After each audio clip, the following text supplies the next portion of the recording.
What you doing? Ran out of space on my phone, so I'm deleting some stuff. Bye, singing dog. Bye, goal. I pronounce you. Bye, wedding ceremony. Stop. At Metro PCS, you get 2 free phones with twice as much memory. Really? Don't say bye to your memories. Switch to Metro PCS and get 2 free LG K20 Plus phones with 32 gigs when you switch 2 lines. Metro PCS. Wireless. Figure it out. Coverage not available in some areas. Sales tax not included in phone price. Excludes numbers on the T-Mobile network. See store for details and terms and conditions. Blog Talk Radio. Every time I do a Wednesday morning show, I always forget that it's Wednesday morning, and I always think that it's Thursday. Isn't that strange to anybody else? I think that's weird. That and the fact that most of you people didn't answer my question yesterday, which is, am I the only person in the entire society that wants to know if the Hulk actually can do a fidget spinner or not? Hello, folks. It's me. Today is a special show because it's not your average show. Normally, I'm kind of turning the tables here today, and instead of the publicist coming to me and saying, you're going to put ABC on the show and go through and ask them 8 million questions, this time they're coming on my show, and I get to watch them kind of have to answer all of my questions. So I'm so excited. 3 different publicists, all of which are going to be on for 30-minute segments. Don't want to forget to remind everybody to tune in August 28th for the second part. Apparently on Blog Talk Radio, you can only do up to 2 hours a day, which means 4 30-minute segments, and then I can't go beyond that. So unfortunately, this is all the time that I have for today. So we're going to get 3 in today, and then we're going to get another 4 in at the end of the month, and we might just keep doing it. We might get crazy and do one every month. I don't even know. So without further ado, because I don't want to cut into Nubia's time, let's start with her and get talking to this beautiful, fabulous New York City publicist. Nubia? Hi. I'm very nervous. I'm extremely nervous. You lied to me. I went and I dug into you, and there's so much about you. It's fascinating. Oh, my God. You're like an icon. You're an icon. I'm sorry. You've been lying to me this whole time. I'm just little Nubia. I'm just this. You're not just anything. OMG. And she's on my show right now. I'm so excited. Oh, thank okay, you. so I just have to take a deep breath, and here you are. First of all, you're radiant. So I want to ask the very first question, because the boys out there who all watch my page, on my show page and my personal page, we're going to crush them right now because you have a husband. So let's talk about Christopher. I like to talk about personal and professional, if you don't mind. Sure. Obviously, of course, you're a sister as well as you are a wife. So talk to me a little bit about, because obviously we're kind of in the same field of that entertainment genre, if you will. And it's tough to juggle. It's tough to juggle kids, husband, all that good stuff. Talk to me a little bit about how that works out in the PR world, because it seems like you guys are on call 24/7. Yes. Yes, we are. And I very much am attached to my phone, and but I've always naturally been like that. So my husband, and maybe it's just because, at the age I grew up, where we're just technology, heavy from an early age. But and my husband is not. Like he could care less about Facebook. He's bad at texting his friends back. His friends will text me actually and be like, "Where is Chris? I haven't heard from him." So I keep him, connected with all his friends. But so he's what I love about him is he's very understanding. He before I started Cielo, my life was busy, of course, working at agencies in New York. Your schedule's not really your own, but he was always very supportive. And then we had kids, and it got even more difficult. And I just realized, although traveling to, St. Bart and Germany and London was fabulous, it just was really hard to do when you have a 4-month-old at home, and you're trying to, manage it all. It was really, really difficult. And so I decided to leave the agency life behind, and I worked in-house for a little bit doing some PR and marketing, and then started Cielo Consulting, and even though it is busy, it's a different type of busy, and I see my kids more, and I feel like I feel like I have more control, so to speak. Sure. No, I totally understand what you're talking about, as a matter of fact. And then I'm picturing her running around the house because, folks, just so you know, she speaks not only Spanish but Mandarin as well. So I'm like, okay, if she gets mad at her husband, does she, start talking in Spanish or, Mandarin, and then she's totally like, ha, you don't know what I'm saying. You know what I mean? It's true, yeah. He doesn't understand. And my 2 kids speak Spanish because my nanny exclusively speak Spanish to them. So he doesn't understand what they're saying either. And lately he's been trying to speak Spanish to them, and he only knows 3 things, and they just laugh in his face. They think he sounds ridiculous. Oh my gosh, listen to that. My it's goodness really gracious. Funny. Now, just out of curiosity, is Christopher in the same field that you're in, or do you guys polar opposites in that regard too, in terms of professionally? Yeah, no, totally different. He's an engineer. So very different. And he's in sales. So some things are a little bit similar with like pitching stories, he's pitching products, but yeah, still different. Gotcha. Now, I saw that you have two sisters, so it kind of begged me to ask the question to you. Now, is any of your business endeavors family affairs? Have you guys ever talked about putting heads together? Have you worked together before? That's an interesting question. No, we haven't. Actually, my brother Talib has tried. Now, my sister Shakira is a teacher in Atlanta. Mm-hmm. Linda's up here in New York, and she isn't currently working right now. She had early retirement. Lucky her. So not the two of them, but my brother Talib, who's been in the entertainment industry forever in Atlanta, working with a lot of musicians like Criss Cross early on. Cut Close. He's worked with a lot of the hip hop R&B industry musicians. We've done little things here and there together, but nothing like official yet. Maybe one day we'll get something to grow together, but we'll see. I getcha. Considering you have about 5 minutes in the daytime to breathe, I don't know how she does it, folks. I mean, I know I'm involved with a lot of things, but I'm like, this is crazy with you. And, oh my God, it blows my mind away. So now I noticed one of the things about you is that you used to live in places such as Taiwan and Madrid and Paris. So here's my question for you. Did that help you in terms of when you have had time to live extensively in other places outside of the United States and then you come here and you work, how has that helped to broaden your business? Meaning that what do you bring to the table from being in places such as that? Because most of us never even get a chance to go there in our life. Sure, yeah. The travel is just so key for me. It really changed my life. I mean, I got the travel bug when I was younger, like around 13. I got to go to Paris and Spain, and I knew after that I wanted to go back to Europe, so I did live in Spain for some months to study there when I was in college, and then, continue to just want to live abroad, and I did live in Taiwan, and Taiwan is what made me realize I wanted to go into PR and do marketing. Really? Before that, it was crazy. I'd gone to Barnard College in New York. I had interned at magazines and newspapers, and I just knew I'm going to be editor-in-chief of a magazine one day. This is what I'm going to do. And then I wanted to learn Mandarin because I'm a dork, and I was like, I want to learn another language, and maybe I'll be like a correspondent one day, and can be in China, and I thought it would just be a challenge too, because Chinese is not an easy language to learn. So I really enjoyed learning it when I was over there.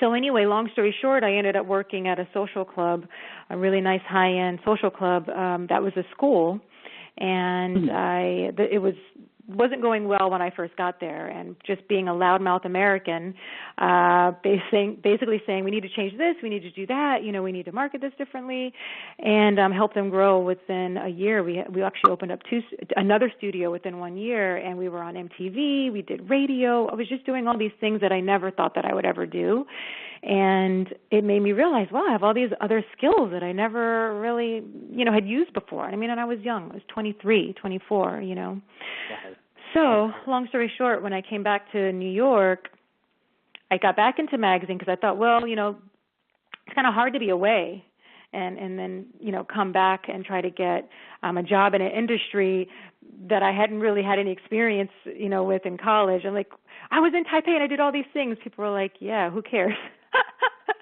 This is New York. Like, where's your marketing job that was in New York City? Anyway, I worked at Real Simple, which was an amazing experience. And all this comes together because, as your question was, how does it relate to what I do now? Well, I'm able to connect with people very well. I'm able to understand my clients and really connect with them because I've had to learn how to connect with, as a teacher at this social club teaching English, connect with all different types of personalities, pick up their emotions and pick up their needs and how to help them grow in different ways, not just from a language perspective, but even like a life perspective, just giving some of these students perspective on life. So I bring all that to the table with my clients when I work with media. We're all humans and we're all people, and I like that human connection is important to me.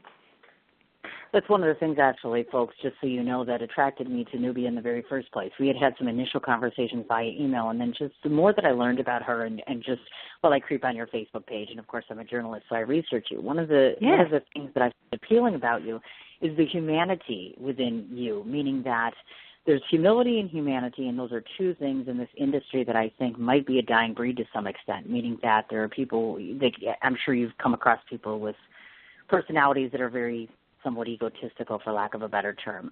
People get very big heads. People forget certain things out in the industry when they start to get more popular, and they start to get more expansive when it comes to their business. So I like the fact that you're very grounded, that you're very true to yourself and very true to your clients, and that you have such a diverse area as it relates to what you work in. Because I know that you've done luxury goods, spirits, hospitality, et cetera. I know in the past you've worked with Bacardi Rum, Random House from Soho, New York City. What draws you to the spirits and hospitality side of things? Obviously, of course, luxury is something that we're all very interested in, but how do you make the luxury goods market work for people when we're living in a, for lack of a better term, kind of mediocre economy? Do you know what I'm saying? How do you entice or engage an audience? How do you do that? Yeah, it's all about value, added value, what you're bringing to that added experience for the consumer. And it's a good question because it's asked a lot, in meetings and behind closed doors when you're figuring out how to market something. And when I was doing Bacardi's PR, the economy tanked. And I will say, luckily, the focus for what we were doing was duty-free travel retail. You do think, well, who's traveling at that time when the market tanks? But people were still traveling. They were just being budget conscious when they traveled. And so from a marketing perspective, you're like, wow, well, actually, people really want to save. So if they're going to buy some liquor, they're going to want to go to duty-free and save on that tax. And how can we get them to see the value in purchasing our product? So what I got to do was a lot of consumer programs with Bacardi in the duty-free stores, at the airports, on cruise lines, and border stores as well, where we had brand ambassadors on the shop floor talking to consumers, sampling them. We engraved bottles. We did a doer's engraving program where we engraved bottles for free, which was great for gifting. And, again, just showing that added value, showing why you would purchase our brand over another brand, and also educating you about our brand. That was a big part of what we did. So, now I think even though things are getting a bit better, although it depends on where you're living and where you are, if you feel like things are getting better or not, but anyway, that added value and what you're providing to consumers and how you're also giving back to your community, all that's still important, especially the community part. You'll notice that a lot of brands, especially the big brands, are trying to highlight how they're being sustainable, how they're being philanthropic, and that's important for consumers, especially millennials. We really want to know, if I'm spending money on this brand, how are they helping others? Makes perfect sense, as a matter of fact. Yeah, and I've always been curious about that, too, because, of course, we all want a little luxury in our lives. That doesn't mean we can necessarily afford it. Some of us are in great places where I get invited by you and many others to all sorts of really cool places that I would have never gotten to go to if I wasn't a media personality. So it's important to engage audiences of all different kinds, clearly. I'm curious to ask you this because, of course, obviously when you work in spirits, I have to ask this. And all this time that you worked, what would you recommend to us? Because I'm a wine drinker, of course, and I'm going to guess that you indulge every once in a great while. So just throw some ideas out there to us in terms of either in the hospitality industry or the spirits industry or even some of the luxury goods. What do you personally recommend or stand by, whether you represent them or not? Just give us some global ideas here. Well, from the spirits perspective, I love wine and I love a good cocktail. So for wine, especially when I want white wine, I always go with a New Zealand white. You really can't go wrong with a New Zealand white. They're reasonably priced.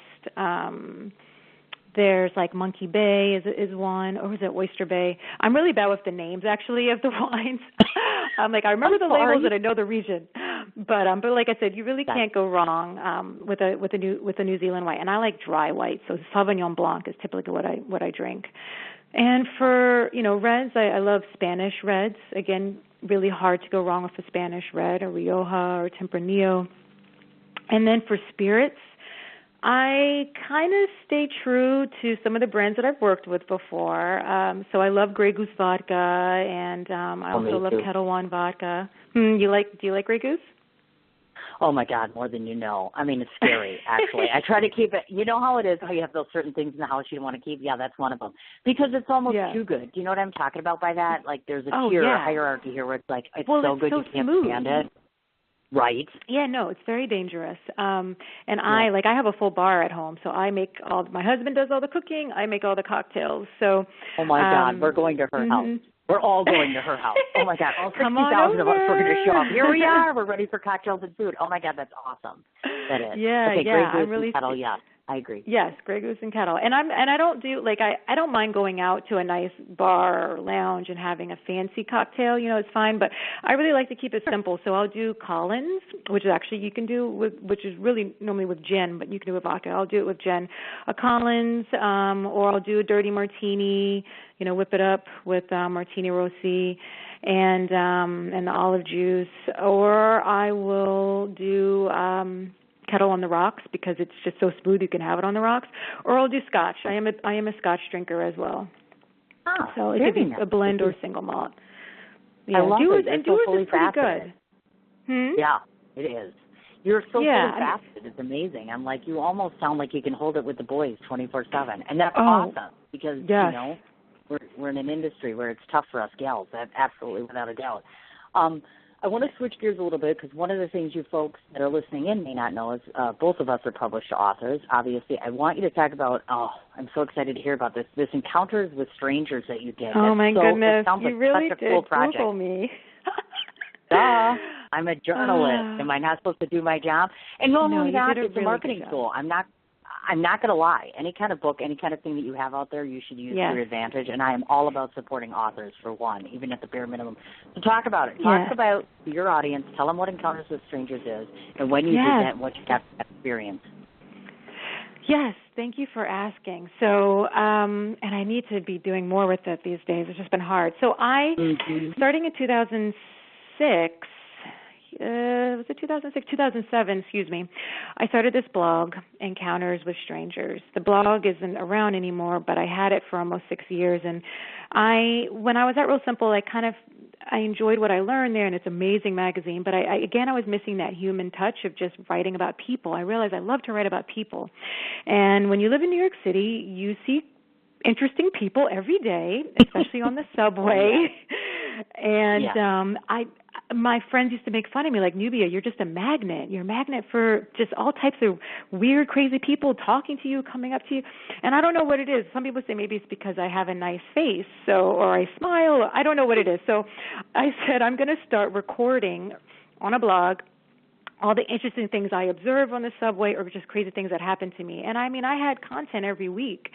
And that's what Encounters with Strangers was about, and I had a pretty good following. And I didn't take ads. I wasn't doing it to make money. I wasn't one of those, bloggers today. Like they're, that can be their full-time job. They can make good money on it. I just wanted to write, and then I kind of had like a crisis, and I turned 30 or something. I was like, I'm not doing anything with my life. I need to publish this. I need to publish a book. I've been wanting to publish a book for years, ever since I was a little girl. So that's why I combined all the stories together. I rewrote, I kind of edited them. I created, vignettes in this book, Encounters with Strangers, and I published it 2013, literally a week before I gave birth to my daughter in July. Oh my gosh, that's so exciting. See, now you have to do more with that. See, that's one of my goals for this coming year is I'm going to take one of my 4 books and I'm going to do this little mini tour and I'm going to set up interviews. We're going to do live music. We'll do interviews and we'll sell books. Doesn't that sound like fun? I think that needs to happen. I think you need to do more about this book. I need to see this book because I haven't had the opportunity. I'm going to send you a copy. I'll send you a copy and I'll sign it. Yes. Bonus. I just got an autographed copy from an author and I didn't even have to beg. This is awesome. My day's already starting well. Now, before we talk about your business, your actual consulting firm, I want to cover this real quickly because I know in the past you've published work for Industry Magazine, and, of course, obviously you're a luxury travel writer for Luxurious Prototype. So because you've worked, meaning as a writer for different publications, just tell us a little bit, especially to those that are listening. I have a lot of creatives that listen in, authors, musicians, influencers. Talk to them a little bit about how to find their niche necessarily when it comes to magazine writing or newspaper writing, et cetera. Because when you're first starting out, you don't know much. You know what I mean? I know a lot more now than I did years ago. So just share a bit of your experience in the writing world in terms of being a contributor and how to figure that out for yourself. Good question. I think it's really important to really know what it is that you want to write about and focus on that. So I think there are people who I've seen, and I think it's also just about where they are in their career and what they're doing, but that, really cover so many different topics when they write, and that's fine. And like, I think a lot of those people are also like career, writers, where like they have to be able to be nimble and write about different types of topics so they can make their money. But for me, it was a little bit different. I work, so my full-time job isn't writing yet. I mean, I love to write. It will always be a passion of mine. And for me, I can write about just about anything because, I think I'm a pretty good writer, but I want to write about travel. That's always what I realized, that's just my passion. It's what I do anyway in my life. I mean, my daughter had a passport before she could even say passport, like she just, my kids just traveled a lot with me.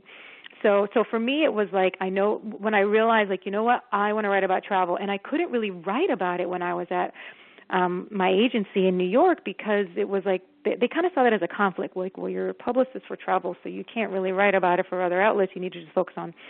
So no, I have my own business, so I can write about travel if I want, and actually some of my clients end up, seeing that as a plus, like, oh, great, you work with, magazines that they want to be in, this is fabulous. And so the other thing is realizing that your passion may not always pay very well. and that's, right? It's a toughie. And for me, like, even though I'm not making buku bucks, doing the travel writing, I have the freedom to, pitch my ideas and they like them and they go, yes, we love it. Write about that. And so having the freedom to be able to write about the things that I want to write about with a credible outlet for me is a bonus, even if it's not, making me able to quit my job today. No, I totally get what you're talking about. I totally get that, and I feel like once you find and establish what you want to write, sometimes it really doesn't matter how much you make because you'll do just about anything to get the opportunity to write. So it's an interesting perspective. Okay, now I don't want to say it wrong, so pronounce it again. Is it cielo? I want to make sure I get it right. Mm-hmm. Sure, no, it's cielo, Spanish. Okay. Gotcha. Cielo. And that means sky in Spanish. So please, oh my goodness, tell people why you picked that. That's so cool. Yeah, thank you. I picked that name because when my clients work with me and my team, I want them to feel like they're in heaven, like the sky's the limit. Aww. That their goals can be attained by working with us. So that's why I picked that, and it just sounds better in Spanish. I don't know, Cielo Consulting had a nice ring to it.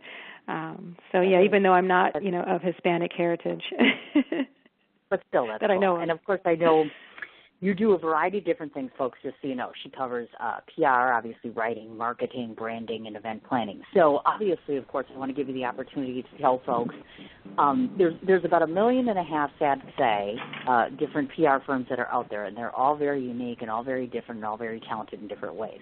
So if we have people that are listening in today and they are looking for some of your services, tell them what they can expect from you, and also talk a bit about some of your some of the folks on your current roster and let them know who the types of individuals that you're working with so they know what to expect if they sign on with you. Sure, yeah, definitely. So one of the most popular services that I have is public relations. A lot of my clients want to get covered in the press, digitally, in print, radio, TV, and so that's one of my services.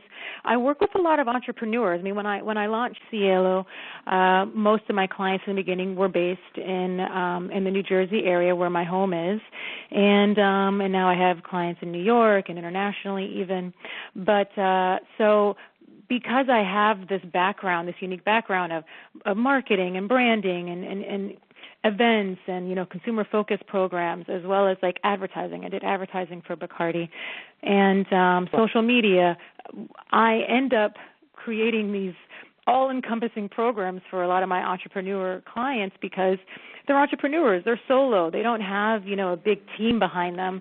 And so they really appreciate the fact that if they want a new media kit, I have a designer that I could connect them to, and like we can work together. I would do the design brief and come up with the concept, and it's all in house. If they want social media campaign, we can do that. So so in general, they're getting that sort of like big agency feel while working with a boutique company, so to speak. And my clients do range, which is nice. I mean, they're all connected to my expertise of lifestyle, travel, F&B, wellness. I don't have any tech clients, even though I like technology. It's not really my thing. Same for fashion, not really my thing. But I love clothes. Right. Who doesn't? Fashion. Thank you. Huh? I said, who doesn't? I mean, my God, you're a female in New York City. I would almost think that that's kind of like on the list of you have to do or have to like when you're in New York City. Yes. Exactly, but fashion PR is a whole nother animal. And not that I wouldn't take on a fashion client, it would have to be the right fit. So, so an example. No, I'm sorry. Go ahead, dear.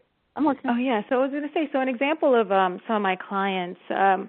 One of my newest clients is A Sip of Art, which is a paint and sip studio in West Orange, and it includes two of my favorite things: drinking wine. You can bring spirit like vodka there too. They don't care, but drinking wine and also being creative. My father is an artist. My husband paints on the side. He moonlights as a painter.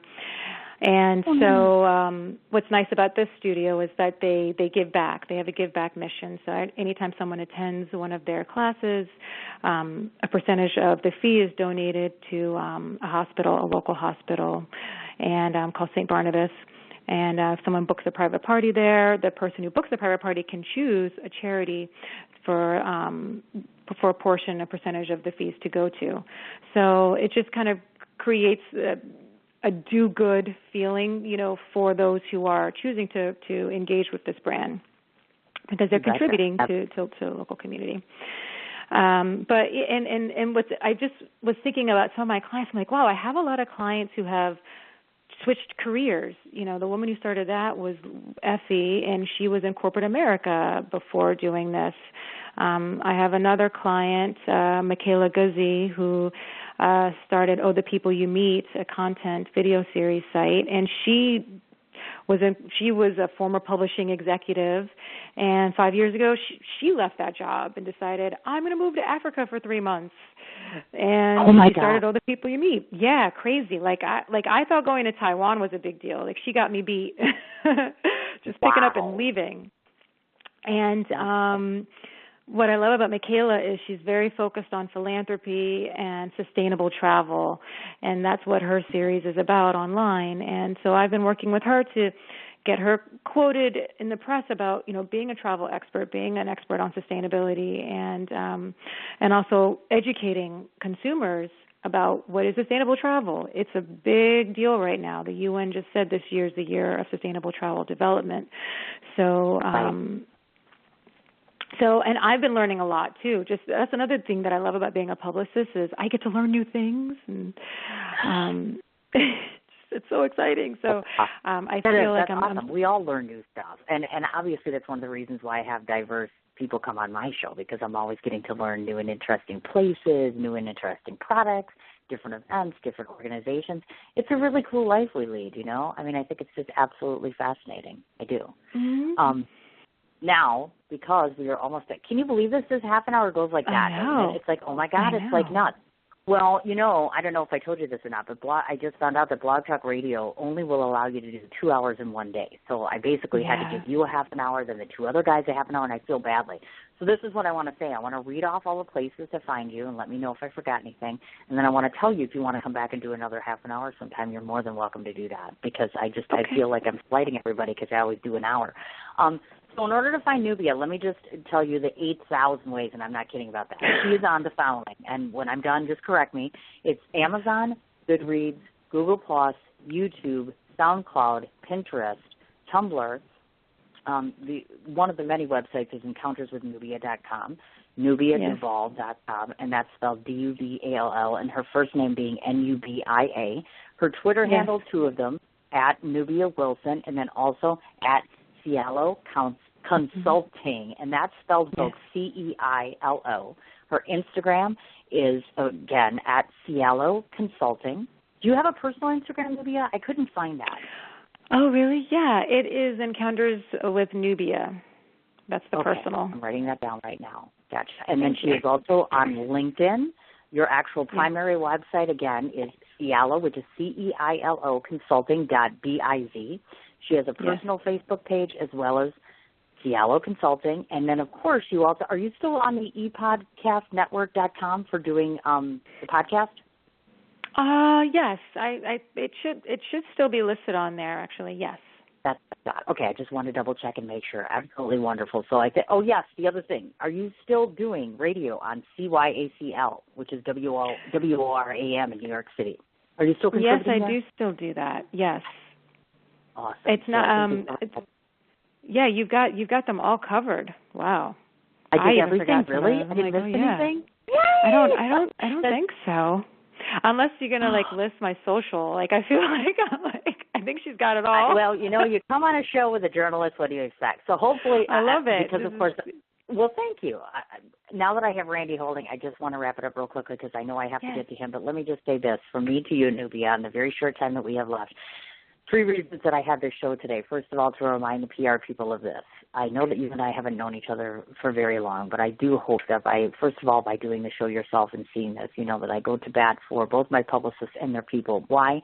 Because without you, I wouldn't be the person that I am today. Personally, professionally, everybody brings a contribution. Your contribution to me brings me creative and cool and classy clients that I can't thank you enough for. I do hope that we're able to build a lasting relationship with one another. I hope that today's show helps bring in more clientele. I'm looking forward to meeting that beautiful face when I come to New York, and I will let you know if I make it there or not this weekend.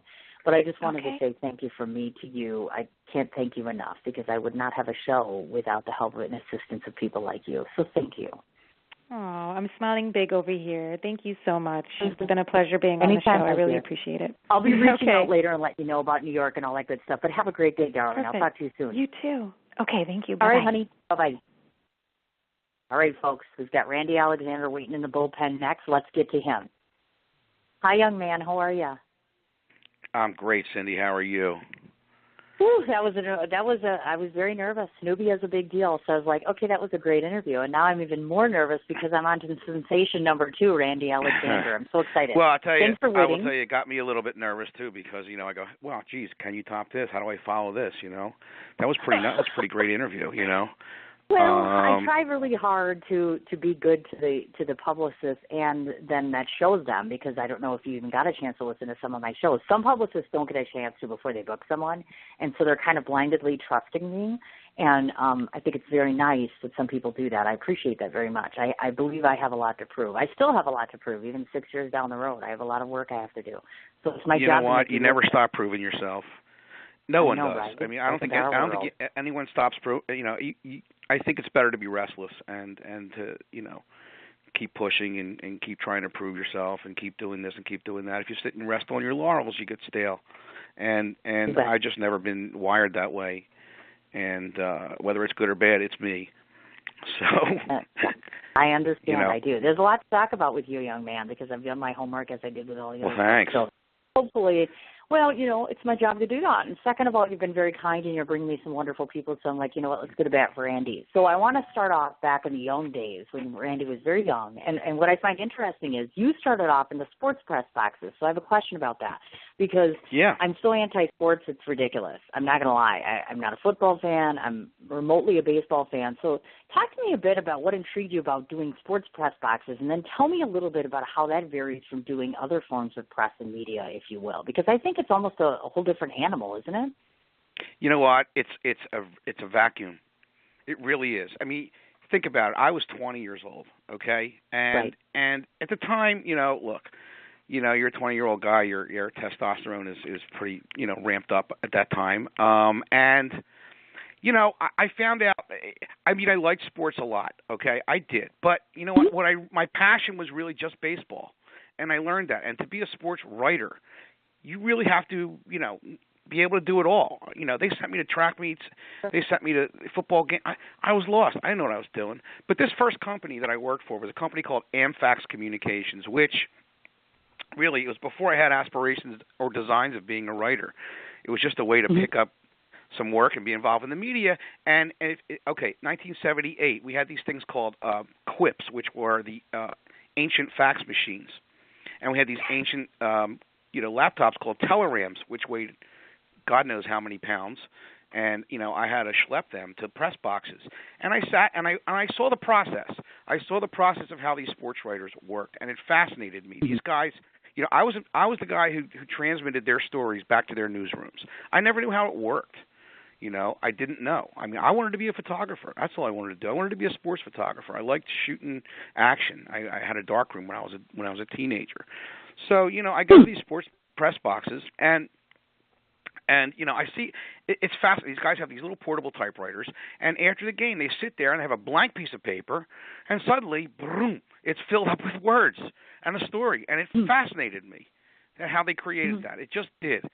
And so I had to transmit them, and believe when I tell you, these fax machines, 6 minutes per page, you would clip the paper onto a cylinder, and it would go round, and have a scanner that moved across. I mean, really slow. But, it got me into press boxes. It got me out into the media. It got me to see how the media works. It led to my first job in a newsroom, where I worked at a startup newspaper, which was a wonderful experience, an amazing, once-in-a-lifetime experience, called the Philadelphia Journal, which was this like New York Post-style paper that was started from scratch by these Canadian publishers who had the Montreal Journal and the Quebec Journal. And it was a splashy little tabloid. And here I am, 2021, and I'm a copy boy. I'm running for, I'm ripping the wires. I'm literally ripping the wires off the machines. I'm running for coffee, filing pictures, all that jazz. And, the pest in me says, I want to write. I want to try to write. Let me try to write. So, one thing led to another, and I did that for a little while. And suddenly, I'll cut to the chase. About a year and a half into it, when I was dying, trying to write these sports stories that I couldn't do because I didn't get it. Track meets completely befuddled me. Okay, and I stunk at it, really. I got an offer to come over to the day side and stop working at nights and work in the day side as the assistant to the entertainment editor. And suddenly I latched on to the music and entertainment writer, and he said, "Hey, man, come on out and go to the clubs with me and go see bands with me and go do this." And what do I want to do? Do I want to hang out in sports press boxes at night in a cliquey atmosphere with a bunch of 95% male sports writers who live and breathe sports? Or do I want to go out to clubs, meet women, rock and roll, have a good time, blah, blah, blah. I mean, it was a no-brainer, really. And work at day hours on top of it, and meet celebrities and do this and go to free parties. And it was just, So that got me into it, and I learned what the word schmooze was, which I never heard before. He said, well, you're going to learn what the word schmooze is. Well, schmooze is networking, and I learned how to work a room and do, I started doing all that. I mean, it was an amazing experience. And, being in a major city paper in Philadelphia, we were the fourth of 4 newspapers. We were the little paper that could. We always, we pushed hard. I mean, it was sort of the epitome of the way my approach to everything, which was I was the little guy who always had to fight uphill. And so was this newspaper. So it matched my personality. And while the newspaper imploded, there I go. I made the transition into entertainment, and I stuck. That's the short version. Now, I know. I was just going to say, and that's interesting because I know you had mentioned the PA Journal. Of course, I know that you had been a columnist at Trenton Times, too, which I've followed that paper a little bit. I want you to talk about this because I think this is an important concept. We talk about this in PR all the time, which is, sadly for you and I share that very same passion for the written word, and my heart just sinks every time I see the postings where newspapers and magazines, it's kind of the new niche in society to do everything online, and you're not really seeing a lot of the print publications having sustainability. So talk a little bit about those folks out there like you and I who are there and they're like, I just want to write, I just want to contribute. How do we keep that faith alive? Can we keep that faith alive? I mean, is it really true indeed? Do you think we're kind of dying out with the print media here? Well, let's put it this way. First of all, writers need to write. Okay, actors need to act, photographers need to take pictures, writers need to write. Don't stop writing. Okay? you know, it's funny. I grew up as an ink-stained wretch, you know, what they call an ink-stained wretch, with reading newspaper and working in newspaper for 20 years. I read my newspaper every morning on my phone. And guilty, should I be getting a subscription? What should I be doing? But, you know, the reality is that that's where our eyeballs are. Do I miss those days? Absolutely. You know what? There's nothing like you.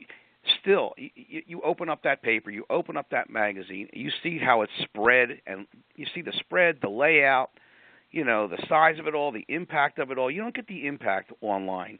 You know, every story is laid out the same. You know, it's headline, picture, copy. You know, here you have a big picture, a small picture, you know, a graphic design, all kinds of stuff in print. There's a beauty to it. I hope it never dies completely. I really don't. I hope there's a place for it. I'm just as guilty as the next guy. I don't buy a paper as much, hardly at all anymore. And you know, where I used to, even at the very least at lunchtime, if I went out to lunch, I bought the local tabloid paper and sat down and buried my nose in it. But you know what? I get disappointed at the newspaper. Look, the news hole shrinks and shrinks and shrinks and shrinks. It's flimsy to look at. The size of them, they're not even rectangular. They're not even, you know, broadsheets anymore. I mean, the broadsheets are kind of square looking. You know, it's really weird. Sure. It's kind of depressing, but, you know, I keep chugging. And it's funny, you know, clients that I have still want to get that thing in print. You know, you go to, even you mentioned a major magazine, major national magazine, but did it run in print too? Is it in print? You know, because print still, to them in their brain, it's the tangible thing. It's the one that sits on the cocktail table for a day or a month or a week or whatever it is. So there's just sort of a, you know, there's a beauty in it, a lost art. It's kind of like, you know, do I want to stream music or do I want to have the physical CD? Do I want to have the physical CD or do I want to open up the LP, the vinyl, and look at the album art? You know, it's kind of the same thing. We're losing that. It kind of stinks, and I cherish it to a degree. I understand the transition to the other degree. I kind of have one foot in each camp. I understand. I do. Now, before we talk about the professional side of you, of course, we have to switch to the personal side because we did that to Nubia. Okay, so I was thinking of you last night because I'm like, I don't think he realizes that we have all this stuff in common. For instance, we're both, and yes, folks, we advocate no smoking because we're both former smokers, and God help me, I don't know how I do that working in this field, that's for sure. No, I creeped on you. What? Hello, what's my job? Second of all, this much I know. I just watched, my daughter rented Creed last night. I'm like, dude, I'm renting, totally a Rocky fan. I know you're a Rocky fan. You're a fan of the Batman. You're a fan of the Sex and the City. And I've been called the Carrie Bradshaw of Wisconsin. And I'm like, how cool is that? That's awesome. I know you're a New Jersey resident, so I'm going to have a question about that. But first of all, let's talk a little bit about, because I know you're a dad, and obviously, of course, I know you have siblings as well. So talk to me a little bit about the family base in terms of how they kind of keep you grounded in what I call our genre of, or I should say our creative chaos world, for lack of a better term, because obviously we all need grounding to some effect. How does family keep you grounded? Well, first of all, family has to have an understanding of what you do. Right. All right, they have to have an understanding of what you do, and you know, some people don't understand some people in my family don't understand what I do. My father really never grasped it till the day he died, and he really never grasped it. You know, what he grasped is when I went into business for myself. But ask him what I actually, you know, he really couldn't explain that, but he could relate to that. I went into business. On the flip side, you know, my wife, my kids, they've been really, you know, really supportive of me, and they've put up with me, and you know, they get it, and you know, they ride the roller coaster, and they see the good and the bad. They see how hard I work. They see what I do. They see the people I touch. They see the things I create, the reach I have. You know, I've done some pretty cool things, and I've gotten them involved in them when I can too, and they appreciate that. Am I getting rich on it? No. Am I making a comfortable living? Yeah, I am. And there's a lot of rewards that, you know, the typical 9-to-5er who punches a clock and goes in and sits in his cubicle and collects a paycheck and goes home doesn't have. And I've had amazing experiences. You know, they've been very supportive that way. I'm talking about my immediate family that's under my roof. They understand it better than probably anybody else in my particular family does. You know, so what else can I say to that end? Well, they've rolled with it. This is the 20th year. This is the 20th year of my business right now. So I thank you for calling me on my 20th anniversary. That's really nice.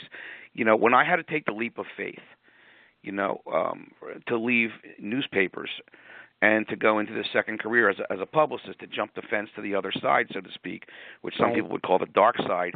I mean, it was my wife who really encouraged me to take risks. I grew up in a household where they really didn't push risk-taking, to play it safe. So I give her a lot of credit. I really do. I really give her a lot of credit for that. And I guess in some ways it's changed my life. So by the way, it's important. tell everybody what your wife's name is. Randy. I know, ironic, isn't it? I was looking at that and I'm like, dude, Randy and Randy. I'm like, I wonder if he noticed that. Just throwing that out there. I notice things like this because I'm weird. How do you notice it? I probably dated 2 or 3 Randys before her. When you get introduced to some, well, it's funny. When you get introduced to somebody with the same name, whether you're intrigued just a little bit more, whether you're attracted or not, you're intrigued, and you go, you know what? Maybe I'll just give it a shot. So I dated a couple, whether they all kind of bombed pretty quickly, but I mean, I just had that. There's always something a little extra, with that. And her name obviously ends in an I, mine's in a Y. So my real name's Randall. Yeah. Oh, I did not know. See, now that. And you can call me Randall. Nobody does, but it's fine. I love it. It's good. Is it okay if I spend the rest of my life calling you AKA Oscar Madison? Because I still feel like I want to just refer to you as Oscar Madison. I can't. Well, do you mean I'm a slob?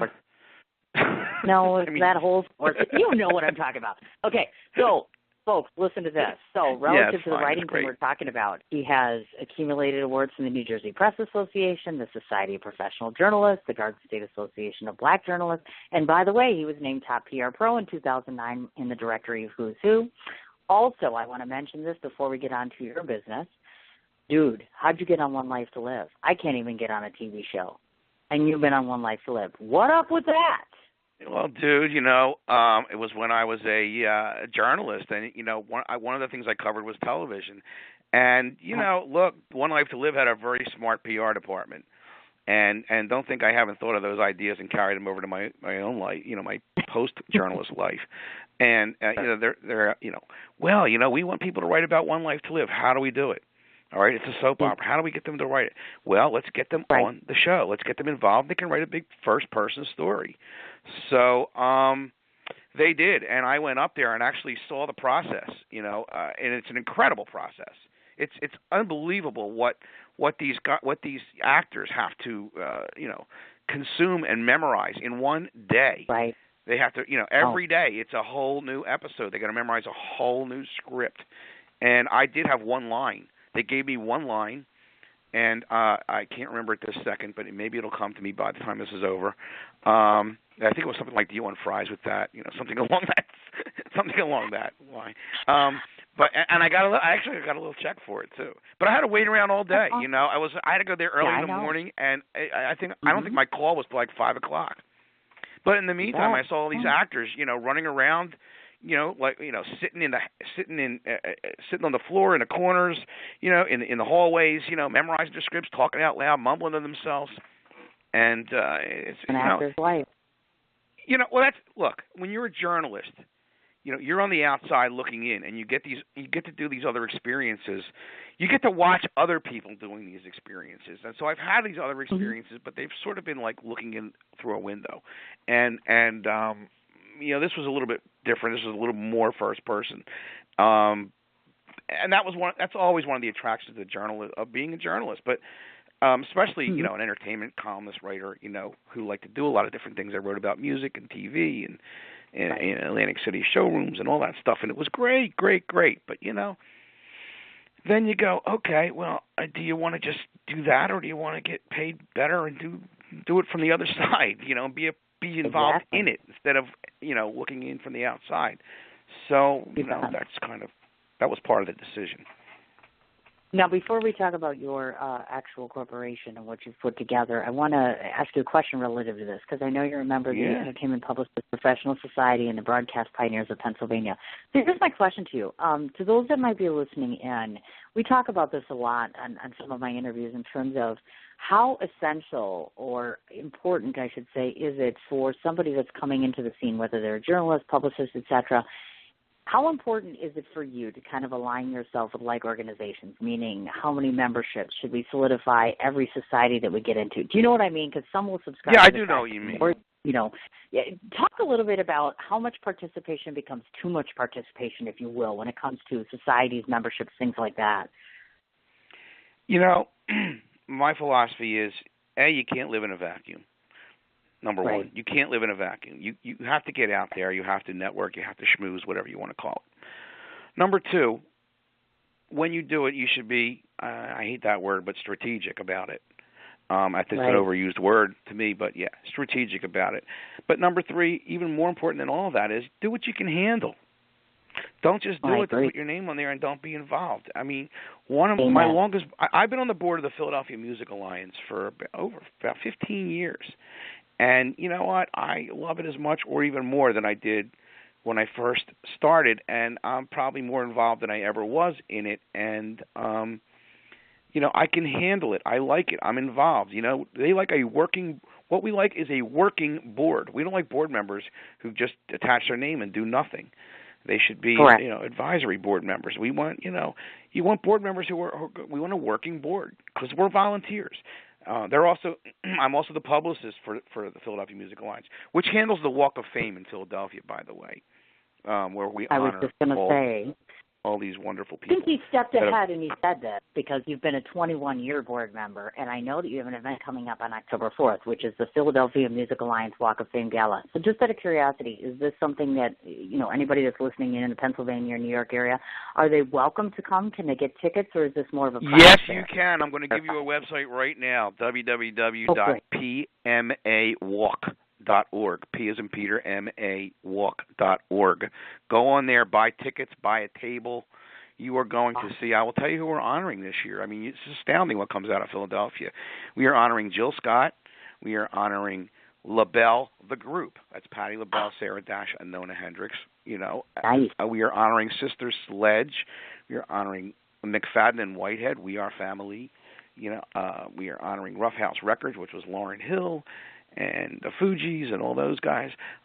We are honoring Bob Pantano, who is a incredible disc jockey in the Philadelphia area.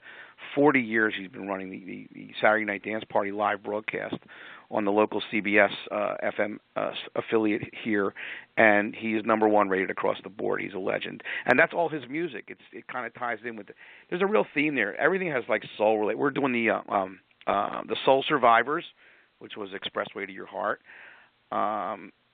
So we got a lot of great stuff coming, and a lot of talent, and we have a lot of surprises. We have a lot of stars and celebrities who are coming to induct and or perform, and you never know who's going to be in the room buying tables. Last time we did a gala 2 years ago, we inducted the Roots, and Jimmy Fallon took a helicopter after he taped the Tonight Show, landed in Philadelphia, and came up to induct them. I mean, it's a wonderful, amazing night of brotherhood, and the amount of music that's come out of my city, my home city, is just astounding.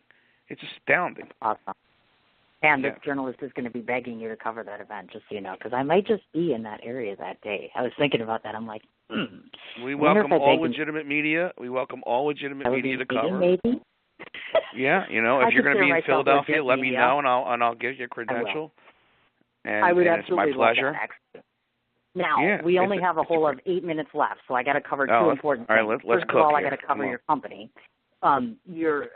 The company itself, but I want to throw this out there. In the past, I know that you have worked with individuals such as Deep Purple and Creed and, of course, Joe Piscopo, and did the press for the Bon Jovi work. Just big shout-out to Bon Jovi. I don't know if you folks know this, but he has that restaurant. I don't know if he still does that, where he does the restaurant where people can come and literally just order literally barter to do, whatever, or offer whatever to be able to get, food or whatever have you. I think it's phenomenal. I can't even tell you. And I wish we had time to go into Joe Piscopo, so you got to come back to the show because I want to interview him. And I love him. He's wonderful. Kudos to you on that, man. That's awesome. Thank you. So before we get to your company, I don't want to forget to mention this because I know one of your clients is actually Charo, and she's going to be August 27th at the Hollywood Bowl.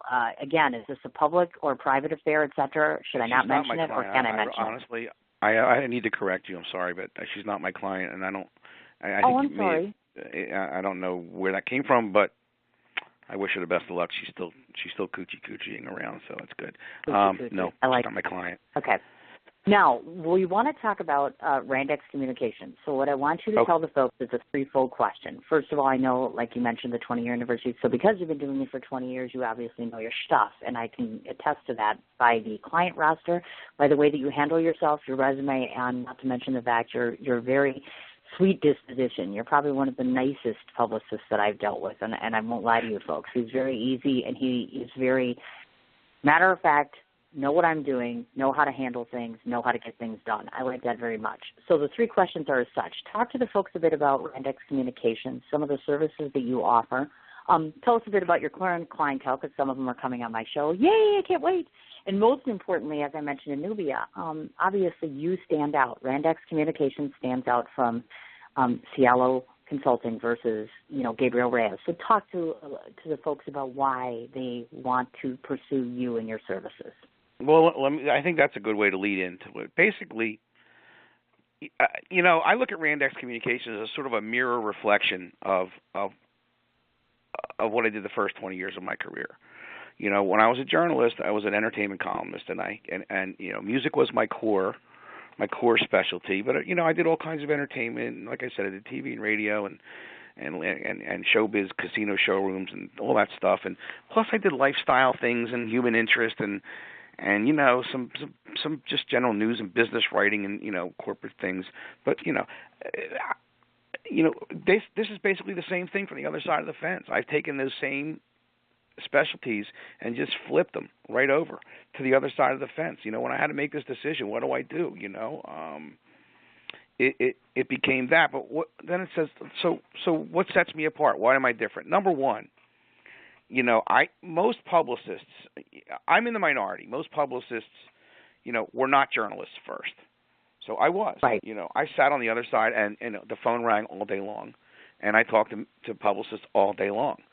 And really it was before email was prevalent, too, because 20 years ago, it's like another, But and so I really talked to them, and I get a stack of actual physical packages on my desk every day, and I get a mountain of press releases, printed press releases and faxes and all that stuff. And you learn as a journalist, I talk to them.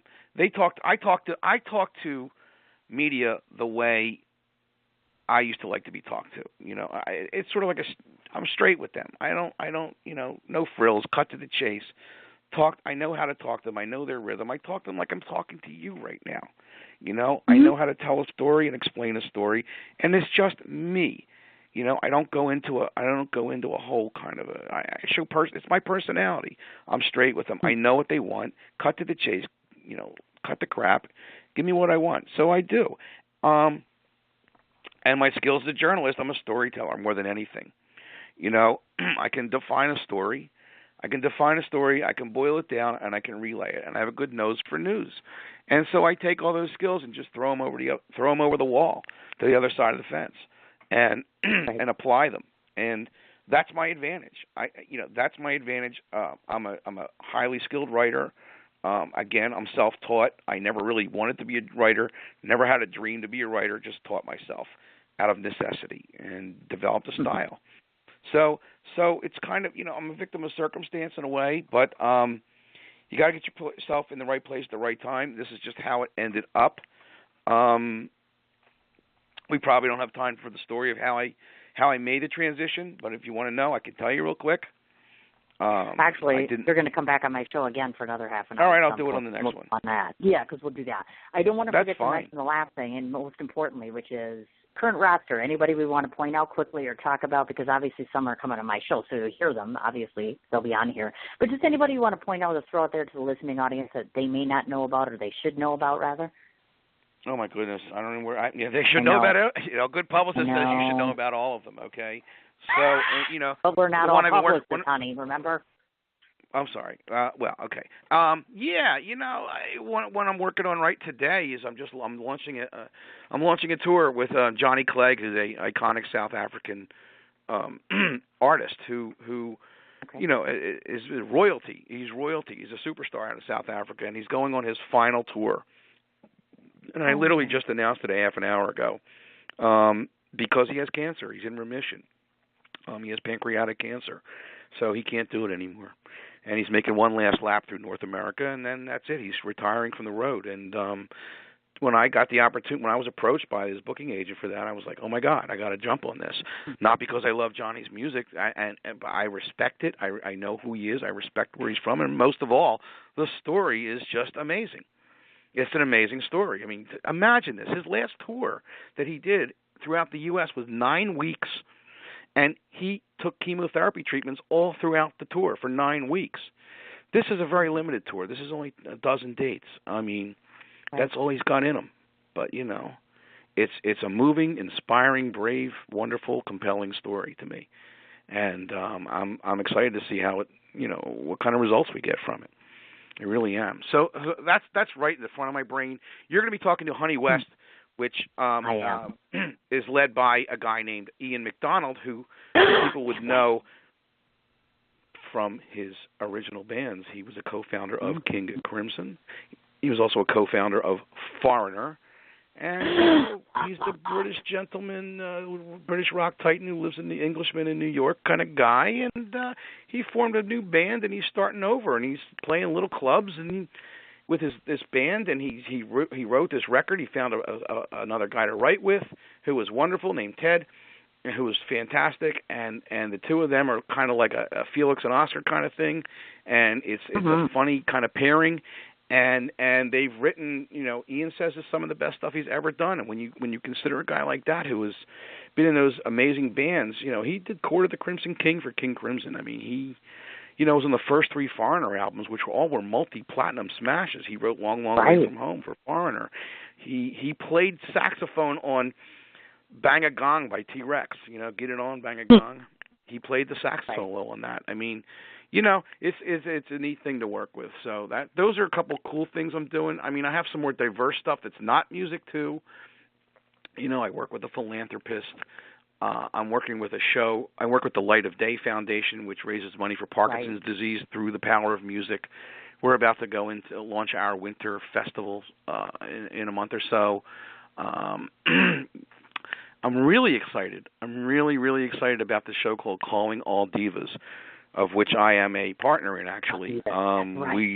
We are backed by the people who backed Jersey Boys, and basically it's 4 women who it's a theatrical concert, and you know, it's going to have all kinds of crazy production and 3D and this and that and the other thing, and basically it's a run through the decades of all the great women and divas who sang great music, from Barbra Streisand to Aretha Franklin to Billie Holiday to Adele. You know, you name the songs. I mean, they do a lot of those anthems that are going to be in this PMA gala that I was talking about. We Are Family and you know, Lady Marmalade and all that stuff. Pardon me? Well, Mr. Oscar Madison, our time is now up. Doesn't it go fast? It's like amazing. That's why I said Nubia. I'm like, you guys have to come back for another half an hour, because I just can't cover as big as you are in 30 minutes. It just doesn't happen. Not for anyone. So I'm kind of like, I feel bad. I do. But it's Blog Talk Radio. I'm like, dude, what are you going to do?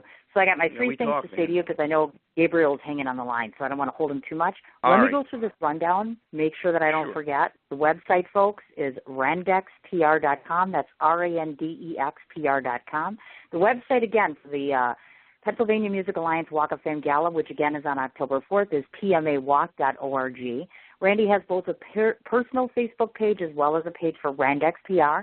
He is on LinkedIn. His Twitter handle is @RandXPR. He's also on Skype if you want to actually see his face and try to Skype him, which I've not done yet, but hopefully one day. Any other place where folks can find you? Did I forget anything? I don't think so. I think you got it covered pretty well. The last thing I want to say to you besides, yes, I think you should come back so we can cover another 30 minutes is this. Again, Randy is an individual that I just started working with, and I remember begging for the Ian McDonald thing, so thank you, number one, for that interview. Second of all, hopefully, once again, I can say the same thing, which is now that I've done a short interview with you, hopefully you can see that I have tried to do my homework. I try very hard to put a spotlight on my publicists and all of the folks that visit my show because it matters to me. You clearly have a true passion for what you do, and I resonate that, and I also gravitate to that. I love people who are so passionate about what they do. You're a straight-up, clean-cut, very nice man who does a very nice job at spotlighting people, and you should be commended for that. I appreciate everything, to have you on my Cindy. program. Well, no, I appreciate everything, I and appreciate you that. really do your homework. You really impress me. You really. Well, it's my job to don't. be done, and this. Well, and that's just my point. You know, I could be I'm not going to say it. I could be certain people on television that make lots of money, and I don't. But I'm not going to say it. What I am going to say is that thank you, because without you and 15 or 20 other publicists that I know, I wouldn't really have a show, and I wouldn't be where I am today. So I welcome this new relationship and keep sending them my way, and I'll be in touch about the PA thing. I'll be in touch about all sorts of things. Just know that you're welcome here anytime, and thanks for doing this today, man. I appreciate it. Thank you so much, Cindy. We'll see you October 4th in Philly. All right, sounds great, honey. I'll talk to you soon. Take care. All right, have a great. All right, we're on to man number 3, the last one. I saved the best one. No, are we all kidding? Of course I'm kidding, because everybody on my show is the best, but I will admit he's the one that probably intimidates me the most. So without further ado, let's have Gabriel come on the line. We'll start talking. Hi, Gabriel. Sorry you had to wait a little bit. Hello. I apologize. Hi. Good morning. Good morning. Hi. Not a problem. No problem. You're so chipper, and it's so early where you are. It's like 9:30 in the morning where he is, folks. And you listen to him; he's like so chipper and dapper right off the bat. I love it. I'm so excited. An early riser. So, I'm an early riser, so I've been up. Okay, so there's a lot to cover about you, and I have to say again, another iconic publicist. I don't even know. I'm like awestruck by the fact that you all said yes. I'm awestruck by the amount of accolades you have in your past and presently, I might add. We want to talk off.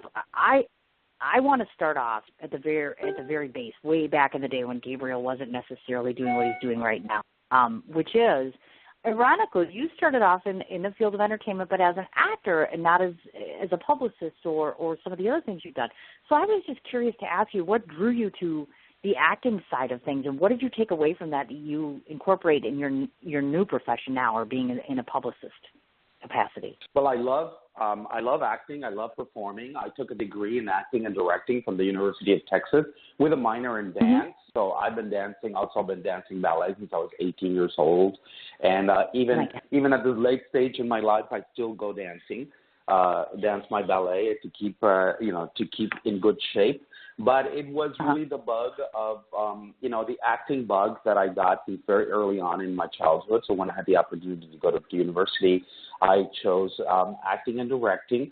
And I, had a wonderful time in New York right after I graduated from high school. From college, I went to New York and was auditioning and performed off-Broadway, did a bunch of soap operas, English language. I was the spokesmodel for the Rums of Puerto Rico, did a bunch of stuff like that. But then being Hispanic and knowing and noticing that American media really had sort of a very bad image of Hispanics, and the narrative, was a bad narrative. I decided that I wanted to get into communications. As a Hispanic American, I wanted to get into communications in order to be able to educate the American public as to who we really are and the contributions that we keep making to this country, and that we built this country. We helped to build this country. So I started Reyes Entertainment, a PR firm that specializes in multicultural Hispanic bilingual promotions, with the idea that I wanted to really promote Hispanics, not only Hispanic people, but Hispanic theme projects into the mainstream in order to, like I said, really let America know, that we're great. We've been here. We're not leaving, and we have a hand in this country, and we built this country alongside with everybody else. You betcha, without a doubt, actually. Now, some of the things that you acted in prior to where you are now, the people that are listening in, is there a way or a means for them to catch you on camera to be able to see some of your prior performances? Because I think that'd be kind of cool. I don't, all of those happened, quite a while ago. I think there is one of my Campbell Soup commercials is on YouTube, on my YouTube channel, Gabriel Reyes. So you can take a look at that. It's a Campbell Soup commercial, but again, it's an example of the kind of work that I was doing when I was younger. An actor in New York. I think also on my timeline on Facebook, I have also posted the poster from when I was the spokesperson for Puerto Rican rum, and the poster was all over New York, buses, subways, and billboards. I think that's been posted on my Facebook. But that was a different life that I had in New York, and then I sort of evolved into becoming a publicist and a communicator with the idea again that the emphasis was going to be promoting Hispanics. You betcha. I understand. And you brought up actually the next question, because I was going to mention that, because I knew that you had lived in New York City for a while. And so myself and some of my children are headed to live in New York City permanently in about 6 or 7 years. So I keep asking people, so if I was a smart woman, is there anything you could tell me about being a New York City resident? Anything I need to know? Anything I should know? Any area I should stay away from? I'm just trying to Well, not anymore. When I moved to New York City, it was 1980, and it was very, very different than it is now. A lot of people don't know the history that in New York City in the late 70s was broke. It declared bankruptcy. The federal government refused to bail it out.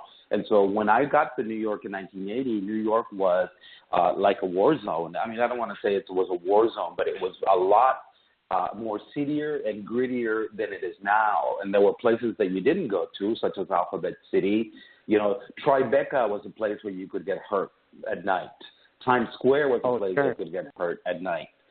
Times Square was full of X-rated movie theaters. There was, oh my God! It wasn't the New York that you see now. New York now is very tourist friendly. It's all been sanitized and Disneyfied, and it's just a great place to visit. Back in the early 80s, it wasn't. It's very energetic. It was very creative, and the New York of the late 70s and early 80s was what gave birth to the hip hop culture that we see today. The music that was coming out from the downtown scene, from the Bronx, where house parties were being organized by poor kids, and that's where the term house party came. The house music came from. Voguing was started by poor kids up in the Bronx who were voguing on the street at balls, voguing balls that happened in the middle of the night, and then it all became mainstream. But because New York was in such dire straits, it really gave birth to a lot of creativity. Keith Haring, art came out of there.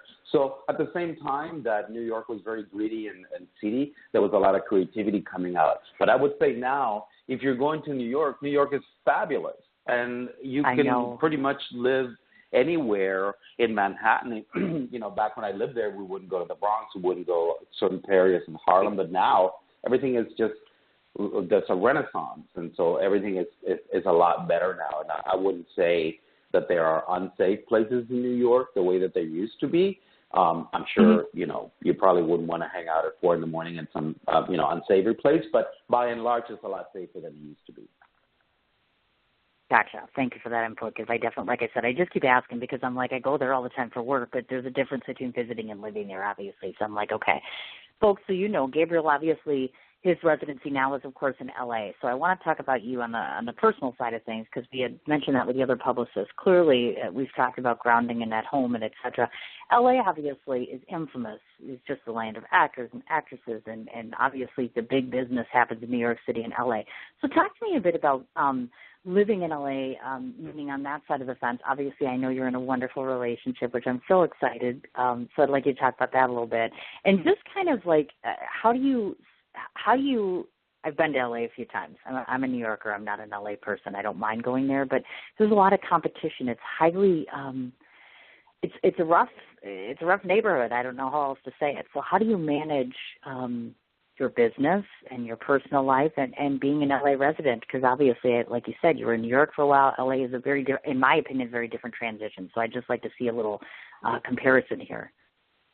Well, I think, and I'm so glad that you bring that up. It's very interesting because I was of that mindset when I first came to LA from New York. I love New York. I always loved New York. Right.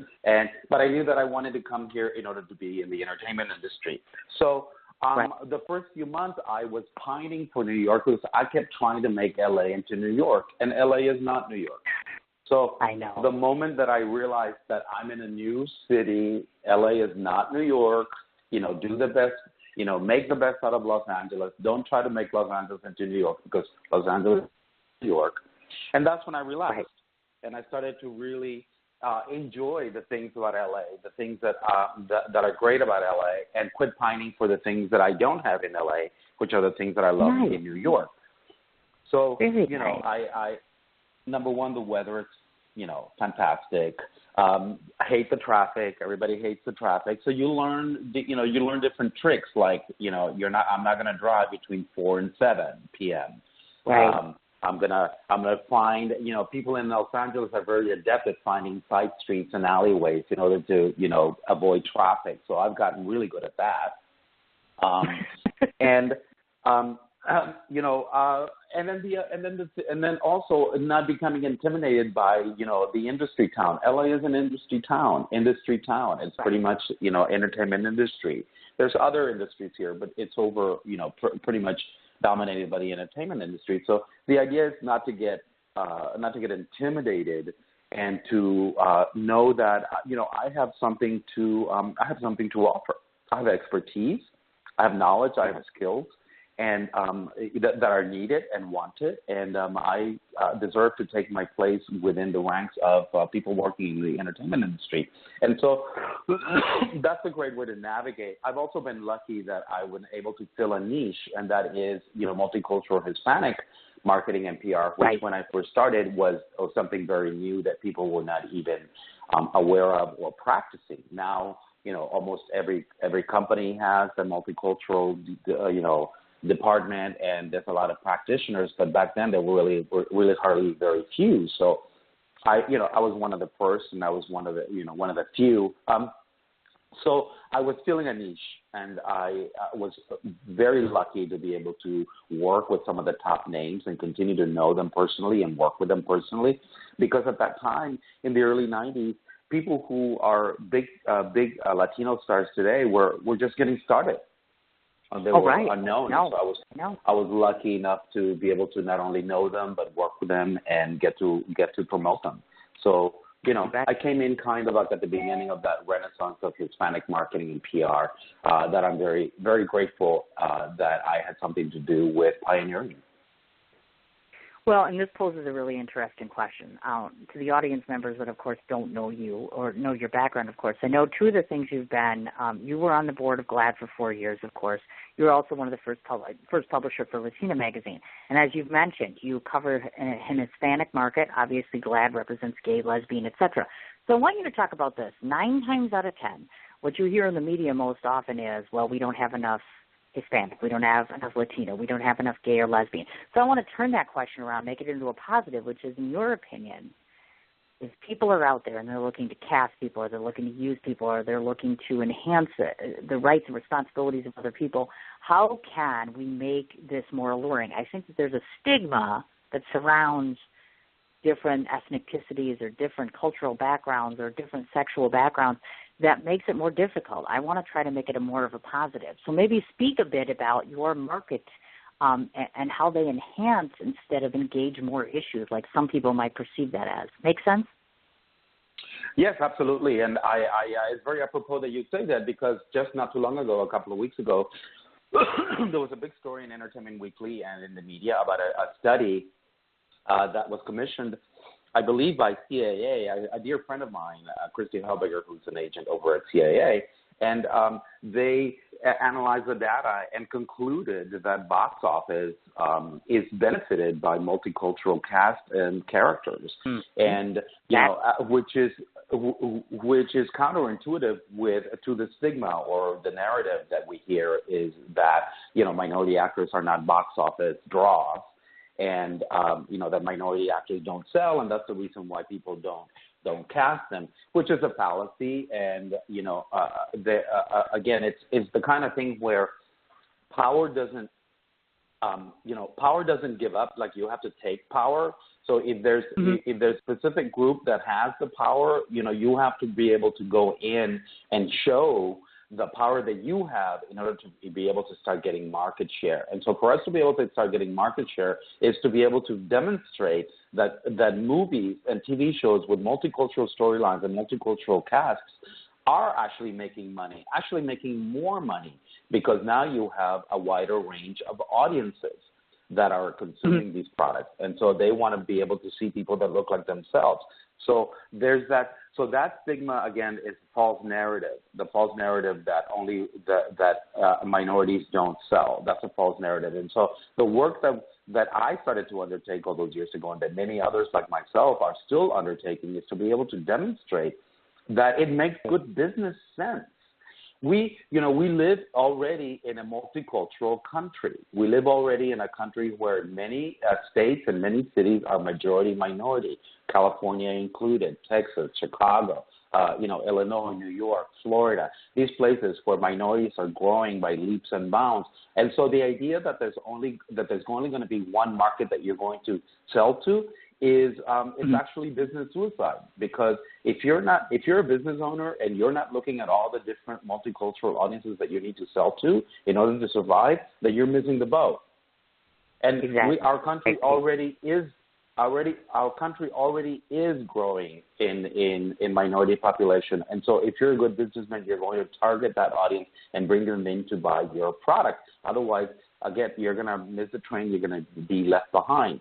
So, people who are saying that minorities don't sell, if you want to keep operating under that premise, continue to operate under that premise, and you'll see your business fail. You betcha. Absolutely. Thank you for covering that, because I think it's important, because like I said, I see this all the time where there's this distinction where people are constantly interviewing others and saying, well, tell us why these people haven't been cast or put on TV. Maybe we should really be talking about why it is that they're such an asset, or why it is that they're such amazing individuals. At least that's my positive take on it. I know that one of the things you used to do. Oh, I'm sorry, dear. Go ahead. No, I just wanted to say that, you started the question and you brought it back up, that people keep saying that they can't find the talent. The talent is there. We're all here. The talent is here. Gay and lesbian, African American, Hispanic, Asian, it's here. You just really have to go out and find it. And what happens is that a lot of times with, producers, casting directors, people who are making the decisions, they're very busy. And if they happen to find somebody who's Hispanic that kind of fits the bill, they'll keep going back to that person. Or, if they don't, it's like I said, they're very busy all the time. So it's difficult for them to go out and do a lot of research and try to find the people. So they'll go and, with whoever's up there first. And then a lot of times they'll go, well, I just can't find it. Well, the thing is, like, if you would to exert yourself and look for, maybe a performing arts group that focuses on multicultural, maybe you could call some agencies that focus on multicultural. That's where you'll find them. But you just have to, make an effort. Exactly. I agree with you. Now, I was just going to ask, because I know on your resume I saw that you were one of the founders of the LA International Film Festival. So I have to ask this question because this is my inaugural year of my film festival in New York City. And so I've been getting advice literally from everyone. Do this, don't do this, don't do this, don't do that. So I just thought I would quickly say to you, okay, Gabriel, do you have any good advice for a first-timer? I mean, I've done everything but acting, of course, and I know some things, but I'm petrified and excited all at once. Does that make sense? Well, it's good. You should be petrified and excited all at once, because it is a lot of work. I want to clarify that I was one of the founders of the Los Angeles International Latino Film Festival, which took place in it was the International Latino Film Festival. So we had Hispanic team movies from the U.S. and Latin America and Spain. The festival lasted over 12 years. Here in Los Angeles. I also worked with the New York International Latino Film Festival several years, and I was even its managing director for a year. And so I got to really get my hands dirty in terms of, running the film festival for a week to 10 days. And it is a lot of work. I didn't sleep, and I lost my voice, and there were so many things to deal with, especially because you have talent that's coming in, filmmakers coming in. You've got to deal with the media. You've got to deal with programmers. You have to deal with your venues, and so there's really a lot of things to deal with. What I found helpful is that you can't put together enough plans. So I put together a day-to-day. I put together like a day-to-day plan spreadsheet with all of the different elements, all of the different moving parts, and then I kept myself updated, hour to hour on all of the moving elements. Where, travel, who's traveling, where are they staying, who's taking care of that? Programming, who are my programmers, where are the venues, what are the films, the schedules, somebody's taking care of that. Hospitality, then, special events. Are you doing any after parties, pre-parties? Are you doing any panels? Are you doing any discussions after the movies? You have to, figure out, not only that, scheduling them, making sure that there's enough time after the movie. Is there a microphone available? Who's there?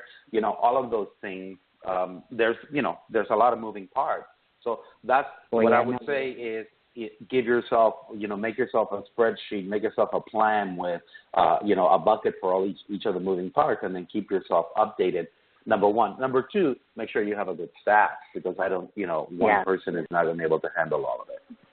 You betcha, without a doubt, actually. I'm finding that out, actually. So I just want to throw a shout-out to every single person who's been involved with the film festival, because I've been on the other side with judging and screening and reviewing, but I didn't really know the demon I was getting into, so to speak. And it's a wonderful demon, mind you.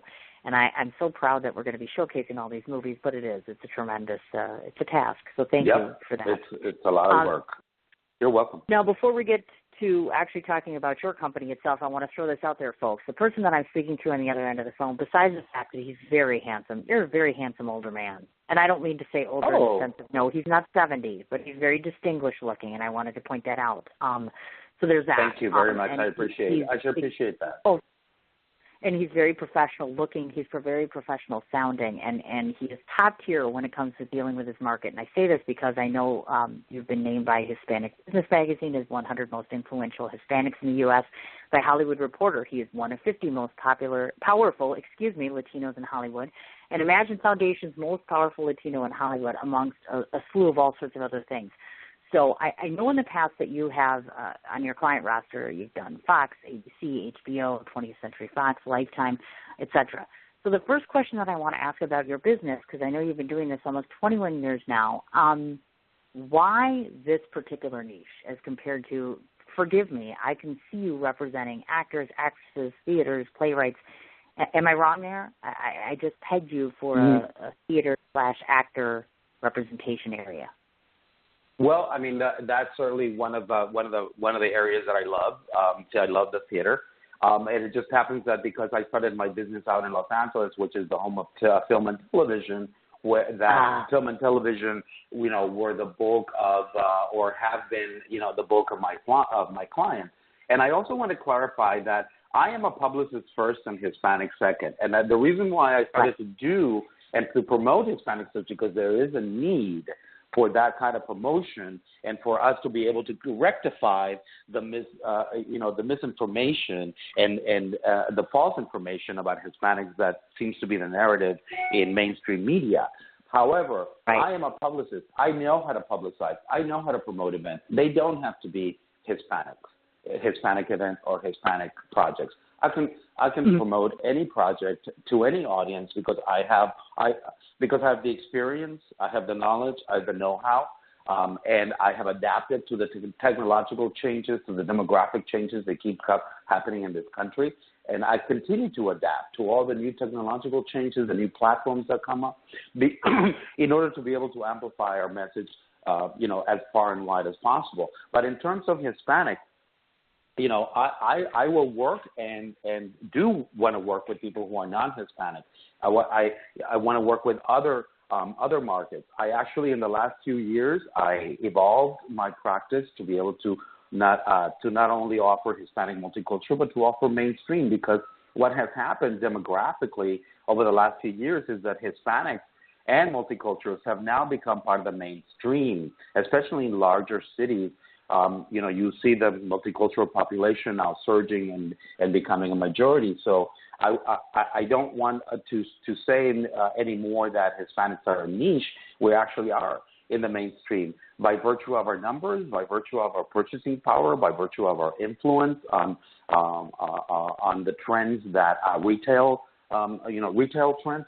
And so we need to be able to take that, take our places in the places of power in the mainstream of America and say, we have purchasing power, we have influence, and so we are the mainstream now. You betcha. Now, two last questions for you here. God, I can't believe the time goes so fast. And before I forget, know that you'll be welcome back for another half an hour, because I feel so badly. I can only throw in 30-minute increments here. It's not enough to cover you guys. Don't even worry. That's a worry. First of all, because obviously, of course, the name of your corporation is called Reyes Entertainment. So I want you to tell folks, just explain to them the services that you offer. And in particular, I know you have a mobile solution called, is it pronounced Gamagi? G-A-M-A-G-I. Sorry, I don't want to Gamagi. You betcha. So tell the folks exactly what they could expect in dealing with your particular organization. And second of all is I know that Charo is going to be at the Hollywood Bowl on August 27th. Is that a public or a private event? Can we talk about that?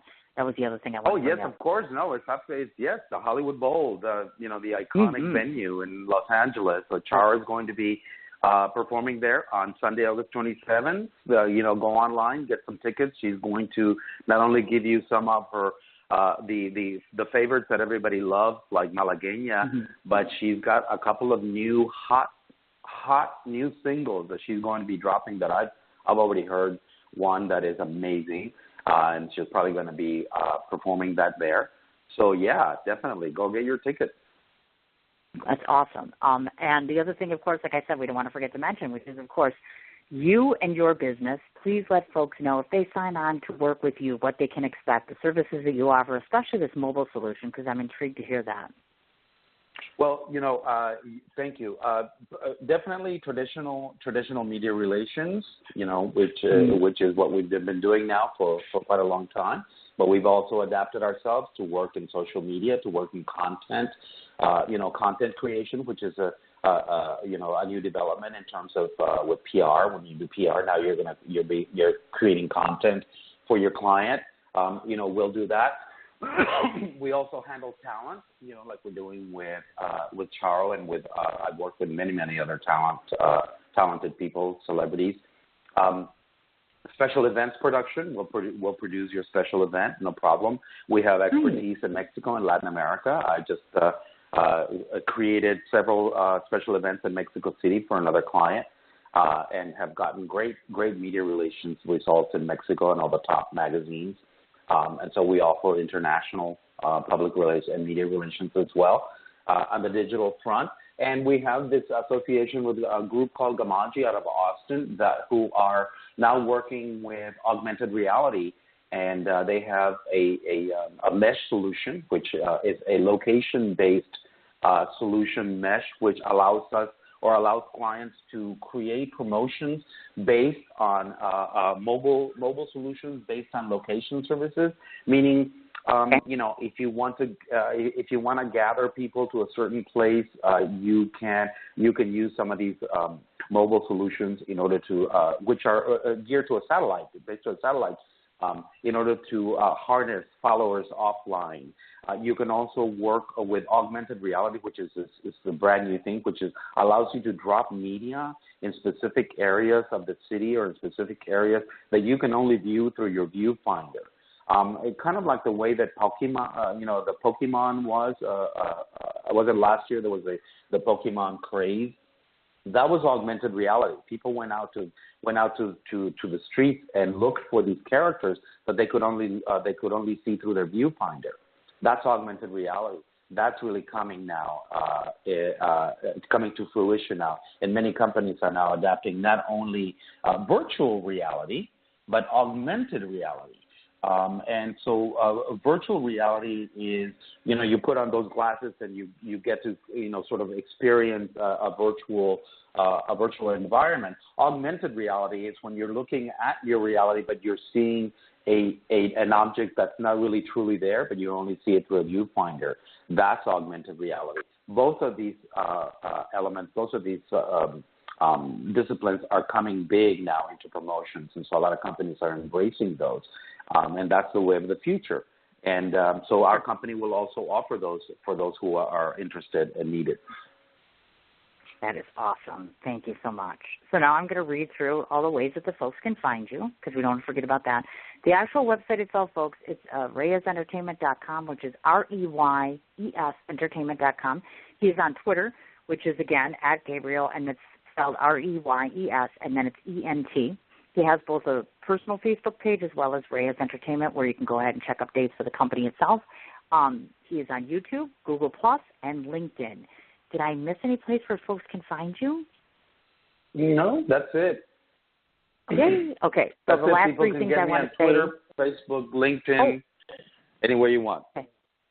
That's awesome. Now, I don't want to forget to do my wrap-up with you, of course. First of all, obviously, as I mentioned to you, this is not nearly enough time. So I welcome the opportunity to have you back again for another half an hour anytime. Second of all, I want to say this much. Again, you're another new publicist to the roster of about 20 now, and I can't even believe the fact that I'm actually saying that I work with that many talented people. And when I say talent, I gravitate to people. Again, you're very similar to Randy.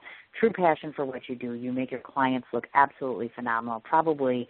You probably promote them to the point where you might forget yourself, actually. I don't think that any of you really get enough accreditation or enough accommodation or enough praise or enough, that's the number one reason I did this show, was specifically to let you know that I don't not notice your talent. I don't take you for granted. I won't take advantage of you, rather, and I hope I can do justice for both you and your clients consistently. I welcome the opportunity to do that all the time. I hope I've done you enough justice in the short amount of time I had, certainly. And I am coming to LA in the next month, so if you can squeeze me into that huge calendar, I would love to see that dashing face in person. I would love that. Of course, I would love it. Thank you so much, Cindy. It's my pleasure, and yes. Let's get together when you're back, and I'm very appreciative for the time you're giving me, and you have absolutely done me justice.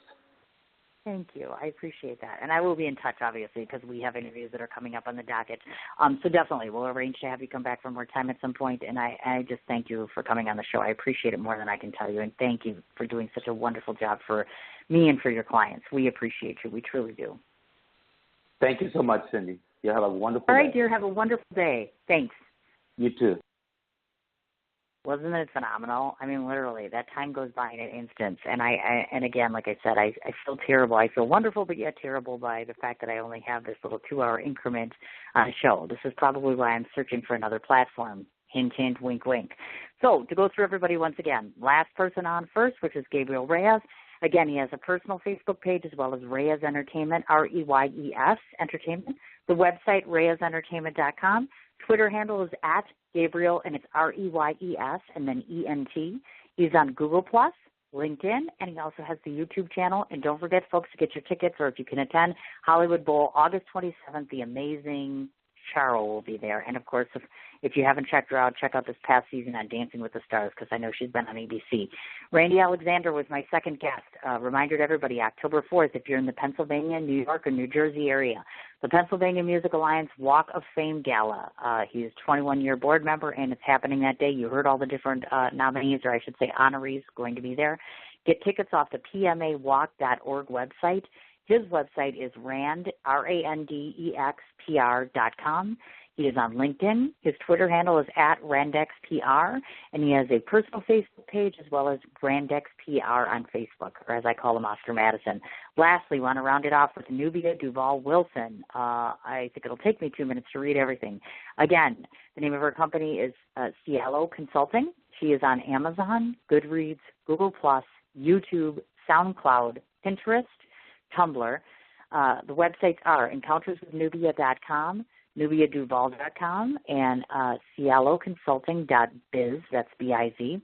She could be heard on Entrepreneurs Network. She does a podcast, and that's on epodcastnetwork.com. She's on Facebook, both personal page as well as Cialo Consulting, the website, cialoconsulting.biz. She is on LinkedIn, 2 Twitter and 2 Instagram handles. Twitter is at Nubia Wilson as well as Cialo Consulting, and the Instagram, again, Cialo Consulting and Encounters with Nubia. I want to say a fine, hearty, very long and overdue thanks to every one of them, Nubia, Randy, and Gabriel, along with the other 15/16 publicists that I deal with, and I'll get to all of you at one point in time or another. This is just a huge bit of love and and appreciation and adoration for every single one of you, and I mean it when I say that this show in part would be nothing without you, and I wouldn't have the followers and friends that I do and all the great experiences. So you are part of the reason that I am becoming, as they call, some sort of better radio person. So thanks for making me better. I appreciate it. Thanks to everybody, the listening audience, for supporting me, for supporting them, and supporting the show. I will list up because I am literally dashing out the door with my beautiful son to pick up my other beautiful son. Take a look for tomorrow's roster as well as my show on Friday. Thanks so much to everybody. If you're out and about this evening, try to come and find me because I'll be out and about tonight solo and looking for something to do. So you guys have a great day, and I look forward to talking to you tomorrow afternoon. Take care.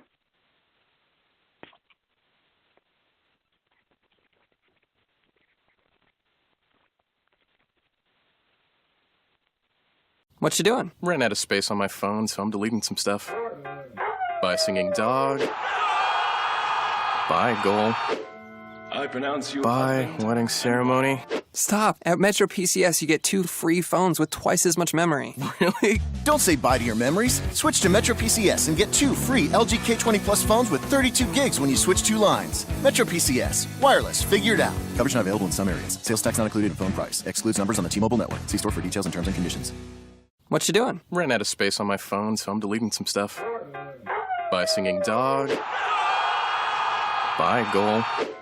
I pronounce you. By wedding ceremony.